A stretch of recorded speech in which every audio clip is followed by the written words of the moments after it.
Vice-Ministro Saudi ba operacionalização hospitais, Flávio Brandão informa, e a nação nebedet recursos humanos é importante teves.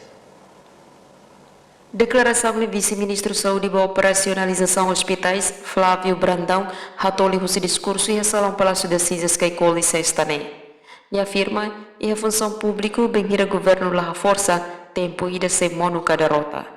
E nem espera a discussão de beleza resultado do dia no nefo da Ministério da Saúde para solucionar o problema de desenvolvimento de recursos humanos.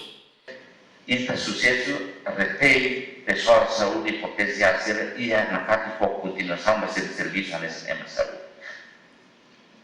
Se está continuar a vida, né? Continua faseadamente, né? Mas bem, tina lima, tina sanulo e está optimiza os recursos da demanda.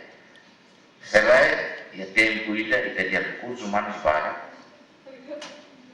e para poder para todo recursos humanos e saúde redaram baru dari desemprego dia. Media 5 horas italian recursos humanos media. O exame harus sambak polo supply balance, supply of demand dan dia naik dengan responsabilitas.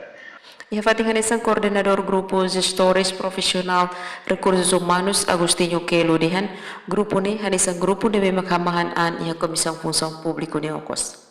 O exato verá assegurar serviços de recursos humanos. Isso é muito importante. Também o objetivo do fórum de problema, o exato verá a solução para serviços de recursos humanos que devemos durante a solução.